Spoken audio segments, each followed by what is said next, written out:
Salut à tous et bienvenue sur la chaîne de GamerTech.fr. On se retrouve aujourd'hui avec une présentation du SteelSeries Arctis 7, le dernier casque sans fil de la marque. Il est proposé aux alentours des 150 € et dispose d'une connexion multiplateforme, mais également d'une compatibilité Sonorode 7.1 lorsqu'il est utilisé sur PC. Il s'agit du modèle le plus avancé de la gamme Arctis et viendra donc se placer en concurrence de modèles tels que le Razer Manowar ou encore le Logitech G533, deux casques qu'on a déjà présentés sur GamerTech. Si vous n'avez pas forcément besoin d'un casque sans fil, je vous rappelle que nous avons également testé le SteelSeries Arctis 3 précédemment. Il est disponible aux alentours des 90 € et n'hésitez pas à consulter notre test complet. Comme d'habitude, on débute la présentation avec un petit déballage rapide du produit.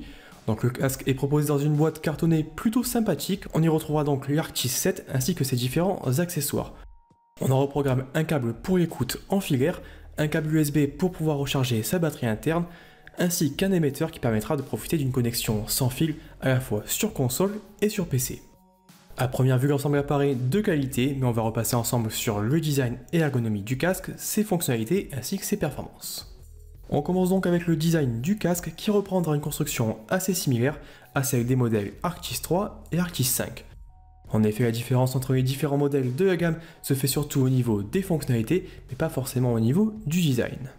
On notera néanmoins une différence de taille sur ce modèle premium, puisque l'arceau est ici construit en métal et non pas en plastique comme sur les autres modèles.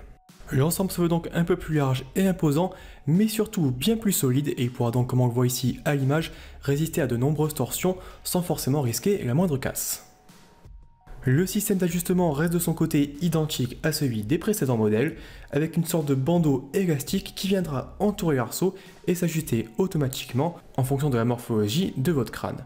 En pratique, tout ça fonctionne très bien et comme on verra un peu plus tard dans la vidéo, le SteelSeries Arctis 7 est vraiment un modèle en termes de confort.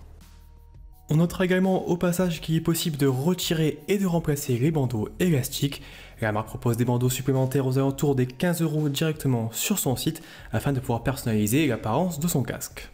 On arrive ensuite sur les oreillettes de l'Arctis 7.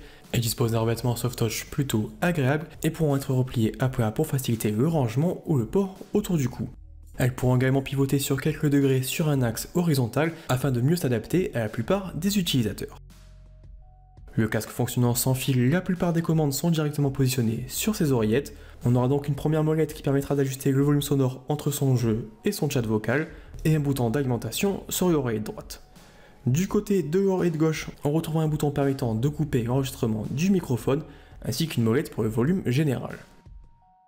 On passe maintenant à la connectique du SteelSeries Arctis 7, avec dans un premier temps un port propriétaire qui permettra de venir connecter le casque en filaire sur sa console ou par exemple son smartphone. On aura ensuite un port 3,5 mm qui permettra lui de connecter un second casque à Arctis afin de partager sa musique et enfin un port micro USB qui permettra de venir recharger la batterie interne du casque. Enfin, du côté de l'oreillette gauche, on aura également un microphone rétractable. Celui-ci est monté sur une perche vraiment flexible et il sera très facile de l'ajuster parfaitement devant la bouche. On notera au passage que la capsule dispose d'une petite LED qui pourra être illuminée en rouge lorsque la captation est désactivée. De retour sur les oreillettes, on retrouvera des coussinets disposant d'un rembrage très généreux avec des mousses à mémoire de forme. Ces dernières sont recouvertes d'un revêtement en tissu perforé qui permettra d'apporter à la fois une belle douceur mais surtout une bonne aération pendant l'utilisation. On notera qu'il est également possible de retirer ces coussinets et de venir les remplacer par des modèles en simili-cuir ou en velours vendus séparément sur le site de SteelSeries, comptez environ 15 € par paire. Une fois sur la tête, le casque de SteelSeries est vraiment un modèle en termes de confort.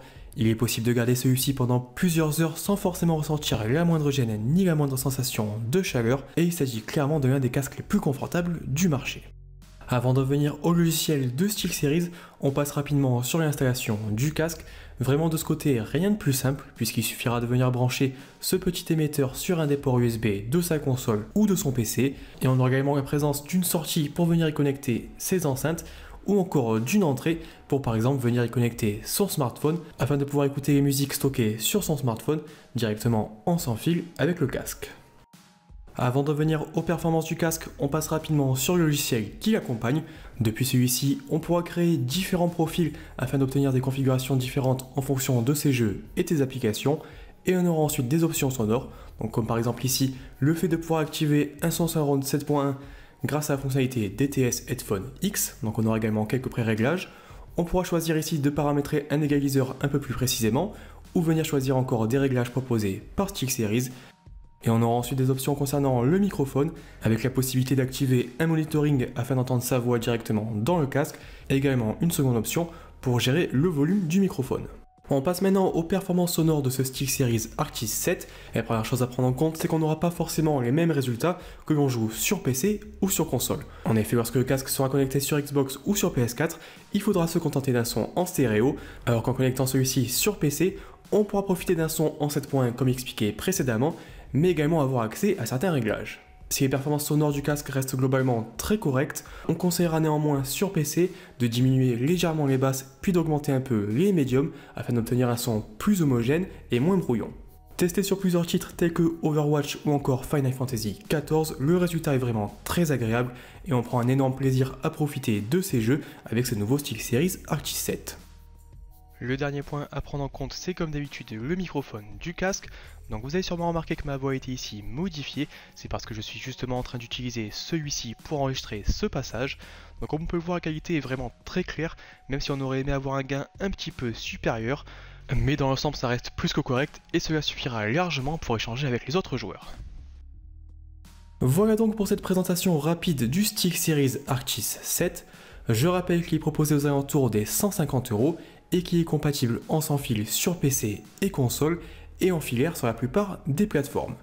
Il s'agit selon nous d'un des meilleurs casques sans fil actuellement disponibles sur le marché, puisqu'il présente à la fois un excellent confort, de très bonnes performances sonores et des fonctionnalités plutôt complètes. Si le produit vous intéresse, je vous rappelle que vous pouvez consulter un test plus complet sur gamertech.fr, vous avez le lien en bas dans la description de la vidéo, vous aurez également un lien vers amazon.fr pour commander directement le casque en ligne. Enfin, comme d'habitude, si la vidéo vous a plu, n'hésitez pas à mettre un petit pouce bleu, ça nous aidera à faire développer la chaîne. N'oubliez pas non plus de vous abonner pour ne pas rater une seule de nos présentations. On est bientôt 10 000 sur Gamertech et vraiment ça nous fait très plaisir. Et de mon côté, je vous dis à très bientôt pour une prochaine vidéo.